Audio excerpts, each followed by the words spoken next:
बिस्मिल्लाहिर्रहमानिर्रहीम। मेरी बहनों, मेरी बेटियों, मेरे बेटों, मेरे भाइयों, एक वक्त था कि इसी सेनेटर फैसल जावेद को आपके और मेरे लीडर इमरान खान ने कहा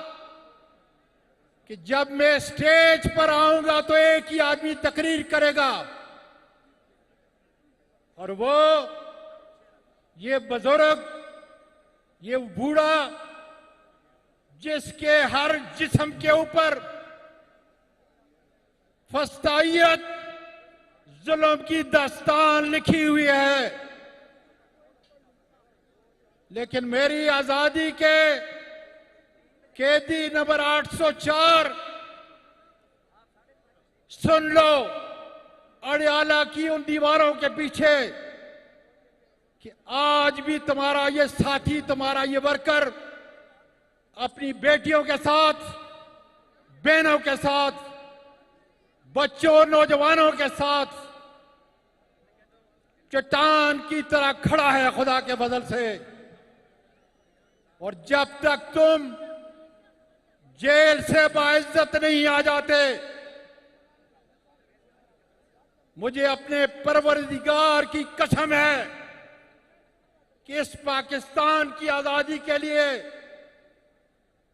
अपनी आने वाली नस्लों की आजादी के लिए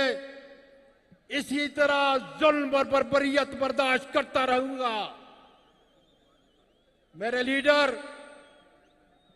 इंशाअल्लाह ताला वो वक्त दूर नहीं जब रात जुल्म की खत्म होगी, सुबह का सूरज तलू होगा और मेरा इमरान खान फिर इस मुल्क की क़यादत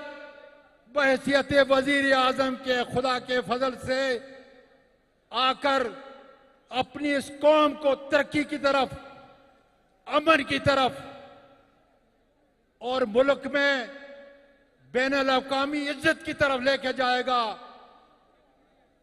मेरे इमरान खान के सारे वर्करों, मैं तुमको अकीदत का सलाम पेश करता हूं। इंशाअल्लाह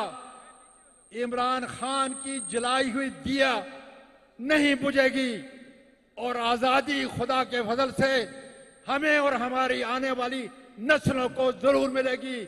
पाकिस्तान पाइंदाबाद।